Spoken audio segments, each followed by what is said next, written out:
배터리 관련주들에 대해서 비율을 견조하게 조금씩 상향하는 이런 모습이 계속 일어날 수밖에 없어요. ESS가 늘어나고 전기차까지도 늘어나기 때문에 내년도에는 저는 우리 업체들의 점유율이 상승 턴한다고 보고 있죠.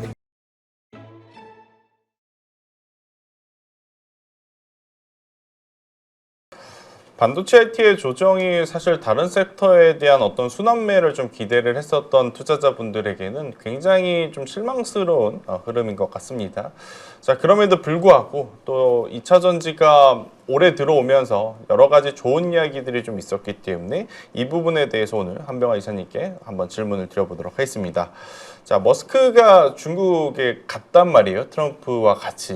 근데 여기서 많은 투자자분들이 기대했던 건 FSD에 대한 어떤 진전 있는 그런 이야기들이었는데 아무런 내용 없이 지금 돌아오다 보니까 테슬라의 주가도 지금 조정이 나오는 상황. 이사님이 보시기에는 아무런 진전이 없었던 핵심 원인 어떤 걸로 추정하고 계세요?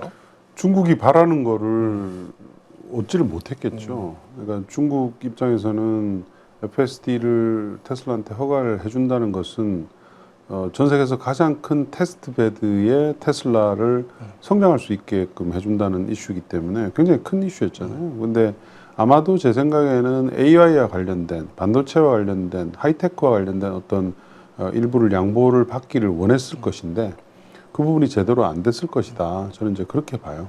예, 그게 이제 두 개가 매칭이 되잖아요. 그래서 좀 실망 매물이 나온 것 같고요. 다만 이제 FSD는 어쨌든 속도가 예상보다 좀 빠르지는 않지만 테슬라가 최근에 이제 사이버 트럭, 그 사이버 캡에 대해서 생산을 시작을 했거든요. 시작을 해서 아주 크지는 않지만 지금 뭐 수십 대, 뭐 수백 대 이런 수준으로 지금 생산에 이미 들어간 상태예요. 그러니까 그 말은 사실은 FSD도 계속 지금 원하는 속도대로 그렇게 가겠다 이제 그런 이슈라서. 과연 이제 규제 당국들과 유럽이나 미국의 규제 당국 각 주들하고도 다 협의를 해야 되거든요. 그런 부분들의 이슈만 좀 남아 있는 거죠. 근데 뭐 지금은 어쨌든 공화당이 장악을 하고 있고 테슬라는 머스크는 또 트럼프하고 이제 아주 친한 관계이다 보니까 현 정부 내에서 어쨌든 FSD와 관련된 많은 부분들은 좀 완성을 하고 넘어갈 것 같습니다. 참 이게 기대감이 커서 그런지 실망감도 좀 있는 것 같고요. 그리고 이제 또 우리나라도 그렇지만 미국도 요새 AI 데이터 센터가 뭐 소위 말하면 묻었다고 하면 주가에 이제 급등락이 좀 보여주고 있는데 대표적으로 또 포드가 ESS 관련한 호재 뉴스 때문에 이제 변동성이 좀 커졌단 말이에요. 근데 또 간밤, 그러니까 지난주 금요일장에서 보니까 또 조정도 세게 좀 나오는 상황. 이유는 어떻게 좀 생각을 하고 계세요? 그러니까 포드는 자동차 회사이고 전기차도 뭐 거의 톤다운 했고 했기 때문에 사실은 투자자들한테는 그냥 전통주잖아요. 그래서 크게 관심이 없었다가 ESS에 대해서 이제 얘기를 하니까 주가가 단기간에 급등을 했던 것 같아요. 근데 포드가 과연 이 ESS 시장에서 얼마나 지속 가능하게 성장하는 회사가 될지는 좀 지켜봐야 됩니다. 워낙 많은 앞서 있는 경쟁자들이 있고요. 포드가 과연 더군다나 이제 중국의 CATL의 기술을 가지고 와서 하겠다는 이슈는 정치적으로 항상 좀 논란이 있기 때문에 과연 이게 이제 지속 가능할지는 좀 지켜봐야 되는 거죠. 그러다 보니까 이제 주가가 급등락을 하는 그런 상황이 됐다고 보여집니다. 그러니까 우리가 지금 AI 데이터 센터 내부 구조에도 보면 그러니까 배터리에 대해서 뭐 어떤 것들이 뭐 채택이 될 거냐 뭐 이런 이야기들이 좀 있어요. 근데 여기에 대해서 지금 뭐 배터리 채택 비중 그러니까 뭐 ESS, UPS, BBU 저는 사실 이게 어떤 건지 정확하게 좀 잘 모르겠거든요. 이 부분을 한번 이사님께서 좀 우리 구독자분들에게 쉽게 좀 설명을 해주실 수 있을까요? 그러니까 크게 두 갈래죠. 첫 번째는 이제 ESS고요. 네. 그러니까 배터리 베스죠. ESS. 두 번째는 이제 BBU라고 하는 백업 그 유닛인데 기본적으로 우리가 전력이 있는 그 시설에는 UPS라는 정전이 났을 때 그 필요한 납축 전지가 주로 예전에는 많이 있었죠. 근데 이제 이런 부분들이 그 데이터 센터는 굉장히 빠른 그 전원이 켜지고 그 줄어들고 이렇게 속도가 있어야 되기 때문에 납축 전지로는 사실은 좀 어려운 그런 상황이거든요. 그래서 요즘 특히 우리 그 배터리 관련 업체들 보면 이 PBU와 관련된 수요가 굉장히 많이 늘고 있어요. 이 PBU가 주로 이제 원통형 배터리로 많이 이제 나오고도 있는데 그게 이제 그러니까 납축 전지를 우리의 NCA나 NCM의 원통형 배터리가 대체하는 거예요. 그래서 이거 관련된 수요가 이제 굉장히 크게 늘고 있다 이렇게 보시면 되고 그 다음에 이제 우리가 흔히 아는 ESS죠. 이 ESS는 사실은 가스 발전만으로 데이터 센터를 돌리게 되면 네. ESS는 필요가 없을 수가 있겠죠. 그러나 이제 지금 미국의 주요 발전원, 미국 신규 발전 설비의 거의 90%가 태양광 풍력이에요. 특히 태양광이 뭐 압도적으로 많고요. 1년에 한 50에서 60기가 정도가 설치가 되고 있고 반면에 가스는 1년에 몇 기가 설치가 안 되거든요. 한 4, 5기가 이 정도 설치가 돼요. 풍력이 한 10기가 정도 설치가 되고요. 그러니까 당연히 태양광 위주로 전원을 갖다가 구성할 수밖에 없겠죠. 데이터 센터를 건설하는 사람들 입장에서도. 그러면 당연히 이제 ESS가 따라 붙을 수밖에 없는 거죠. 그러니까 그런 상황이고 특히 ESS도 과거에는 이게 이제 한 2시간용 이런 저장 장치에서 지금은 4시간, 6시간용까지 확 늘어나고 있어요. 그만큼 이제 이 크기 자체가 ESS의 전압이나 크기 자체도 많이 커지고 있는 상황이기 때문에 ESS에 납품되는 배터리들이 굉장히 대용량화되고 있죠. 그래서 이제 수요가 배터리에 관련된 셀이나 부품이나 소재를 만드는 업체들 입장에서는 이게 수요가 ESS 쪽이 늘어나는 것이 전기차의 대당 용량이 늘어나는 것보다 훨씬 더 빨라요. 그러다 보니까 그 미치는 영향이 크죠. 네. 그러니까 여기서 저는 그러니까 뭐라 그래야 될까요? 가장 원초적인 좀 궁금증이 하나 생기는데 보통 ESS 에너지 저장 장치에 우리가 에너지가 들어가게 되면 그걸 보관할 수 있는 시간이라는 게 있는 건가요? 그거는 안에 들어가 있는 여러 가지 이제 그 장치들에 따라서 바뀌게 되죠. 네. 알겠습니다.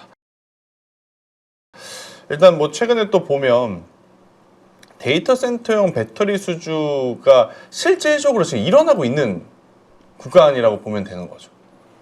그러니까 그 ESS의 수요가 대부분 다 전부 다 이제 풍력 태양광에 네. 대부분 다 또 태양광이 많아요. 태양광이 많기 때문에 그러니까 미국의 발전 캐파의 거의 70~70%가 태양광으로 구성이 되고 있는데 그러면 사실은 그 부분이 상당 부분이 다 ESS 데이터 센터로 가는 거죠. 그러니까 그 자료는 CEPA라는 협회가 있어요. 네. 그러니까 투자분들도 그러니까 데이터를 좀 보셔야 되니까 그 세바가 어떤 단체냐면 예전에 트럼프 1기 때 세워진 그 기업들의 연합체예요.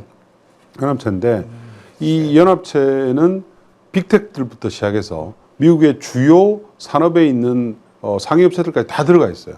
그러니까 이 업체들이 왜 만들었냐 그러면 자기들이 에너지를 구매하는 것에 있어서 자기 그 목소리를 좀 내고 싶은 거죠. 근데 이제 그때만 하더라도 데이터 센터가 별로 없었기 때문에 그때는 사실은 우리가 그린 에너지를 사고 싶다. 왜냐하면 이제 단가가 이미 그때 더 싸져 있었으니까요. 그런 이제 단체인데 지금은 AI 데이터 센터 전력 수요가 워낙 늘어나고 있기 때문에 이 친구들이 얼마나 그 전력을 샀는지를 집계하는 것 자체가 우리한테는 굉장히 중요한 인디케이션이거든요. 근데 그걸 보시면 이 미국의 대표 기업들, 빅테크를 통한 대표 기업들이 그 연간 구매하는 전력의 그 구매 규모가 굉장히 크게 늘고 있고요. 그 전력 구매의 거의 70% 이상이 태양광이에요. 네, 그거는 그 협회에서 발표한 그 자료가 제일 정확하겠죠. 그 기업들이 회원사들로 자기들이 리포트를 하는 거기 때문에 그러니까 이제 당연히 태양광이 70% 늘어나면 ESS 수요는 대부분 다 그쪽으로 이제 들어가게 되는 거죠. 그러니까 AI가 늘어나면 물론 AI가 아니라 하더라도 네. 사실은 미국의 전력 수요는 대부분 다 태양광으로 오래 전부터 이제 그렇게 진행되고 있었던 상황이기 때문에 AI가 없다 하더라도 ESS 수요는 늘어요. 그래서 그게 이제 가속화시킨 거지 AI 때문에 태양광과 ESS가 된다 이건 아니라는 거죠. 네. 여러분들이 잘 기억해 주셔야 될 것 같습니다. 세바, CEBA에 가면 방금 이사님께서 말씀하신 자료들을 우리 개인 투자자분들도 손쉽게 접근할 수 있다고 하니까요. 이 부분 잘 참고를 해주시면 좀 좋을 것 같습니다. 자, 그러면 이제 광물 얘기를 좀 해보도록 할게요. 리튬, 뭐 2차 전지하면 빠질 수 없는 원소재 아니겠습니까? 이 리튬 소재주들의 변동성이 좀 최근에 또 크게 나타나고 있는데 또 중국에서 탄산 리튬 시세 보면 또 시세는 괜찮은 것 같고요. 이게 이제 미중의 공급망 우려 때문에 지금 변화가 나타난다고 보면 되는 건가요? 그러니까 작년 초부터 제가 이제 배터리 관련주들에 대해서 비율을 사시라 그렇게 이제 바꾼 여러 가지 이유가 있습니다만 수요가 조금 증가할 것 같다. 왜냐하면 그 수요 증가의 상당 부분이 ESS가 될 것 같다. 이렇게 말씀드려서 지금도 그 상황은 오히려 지금 더 심화되고 있죠. 그러니까 수요가 그동안 전기차만 봤기 때문에 리튬 가격이나 모든 것들이 사실은 전기차의 어떤 그 바로미터로만 보였잖아요. 근데 이제는 하나 더 붙었잖아요. ESS가. 이게 과거에는 전기차 배터리 시장 대비 10% 정도 수준이었는데 ESS가 네. 지금은 거의 어느덧 거의 30% 수준으로 올라갔고 2030년 되면 거의 50% 수준으로 올라가거든요. 그리고 당연히 ESS가 얼마나 많이 팔리는지가 그 소재 가격들한테 굉장히 중요하죠. 그래서 중국의 그 리튬 가격들이 최근에 굉장히 많이 올라온 상태이고요. 거기서 나오는 코멘트는 대부분 다 사실은 ESS 쪽입니다. 네, 그래서 그 부분이 있고요. 그리고 두 번째는 이제 중국의 정책이죠. 중국의 정책은 이제 공급 과잉을 이제는 중단하겠다는 게 중국의 정책이에요. 그러니까 그동안은 수십 년 동안 중국이 무한적인 보조금을 넣었고 자국 업체들만 보호하면서 자국의 업체들을 이미 탑티어로 다 성장을 시켰잖아요.